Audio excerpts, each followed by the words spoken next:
On ne va pas se réunir pour réagir aux propos qui ont été dits. Je me demande bien si ceux qui préparent le note du président Kagame avaient bien fait leur travail, parce qu'il est très en retard. Je crois que ces discours, il aurait dû le prononcer il y a une semaine, où il a été un peu distrait, il n'a pas suivi l'actualité congolaise qu'il affectionne tant, parce que j'ai cru comprendre qu'il est très friand de nos différents passages dans la presse internationale, parce qu'il est revenu déçu.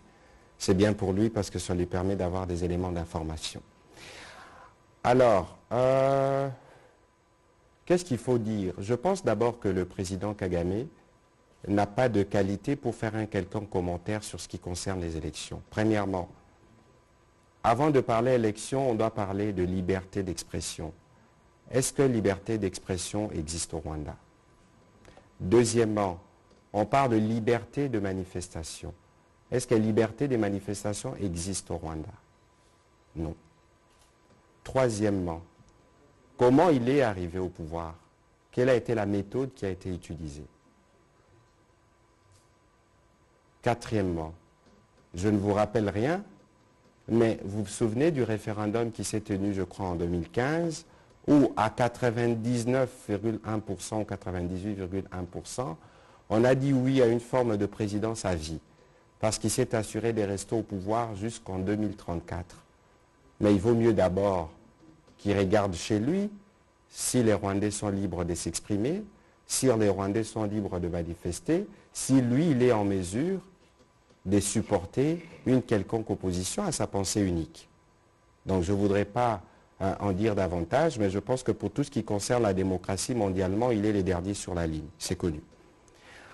Alors après, nous savons finalement que les déclarations qu'il fait, c'est fort, c'est consécutif, je pense, à sa déception, de toujours penser pouvoir disposer ou jouer un rôle en République démocratique du Congo, parce qu'il s'est fait non seulement porte-parole du M23, mais il se présente, lui et son gouvernement, comme protecteur de communautés congolaises.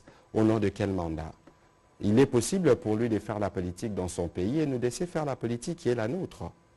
Quoi qu'il en soit, ce n'est pas lui qui doit venir nous dire ce que nous devons faire, parce que son ambition aujourd'hui, c'est de déstabiliser politiquement le président Tshisekedi. C'est l'œuvre dans laquelle il est engagé. Je pense que certains de ses alliés les lui ont dit que ce n'est pas parce que vous agitez un mouvement terroriste que vous avez fait renaître, parce que c'est la violence qui vous a toujours guidé, et vous pensez que cela est suffisant pour perturber non seulement la RDC de manière entière, pour briser justement l'élan dans lequel nous sommes. En tout cas, si vous regardez du point de vue économique, tout le monde note qu'au Congo, nous faisons de progrès. Et je pense que le fait que le Congo est revenu sur la scène internationale pour prendre finalement sa place le gêne beaucoup. C'est cette volonté permanente de s'assurer que le Congo est fragilisé qui les guide. Et aujourd'hui, les pas faits par le président Tshisekedi et les différents progrès les gênent dans sa politique. Il faut les saboter. Parce que les calculs derrière, ce n'est pas seulement de faire cette déstabilisation politique à travers cette situation de sécurité, mais c'est aussi interférer dans les prochaines élections. C'est évident et nous savons tous qu'il a de relais ici. Nous savons tous qu'il s'est particulièrement rapproché de certains hommes politiques ici pour s'assurer qu'en 2023, il ait des personnes qui sont à sa disposition pour continuer sa politique de bradage et de pillage. Il est évident que le président de la République, à son arrivée, la stratégie diplomatique, c'était une stratégie d'ouverture. Venez, nous pouvons travailler ensemble pour les biens de nos populations respectives. C'est même dans cette trame que nous avons adhéré à la Eastern African Community. Mais malheureusement, les schémas qui veulent que la paix soit restaurée, qui veulent que nous parlons économie de manière transparente, n'est pas les schémas qui l'arrangent. Et parce que ça ne l'arrange pas, il faut trouver des moyens pour perturber. Mais je pense que cette guerre qui fait en République démocratique du Congo, c'est une guerre des trop.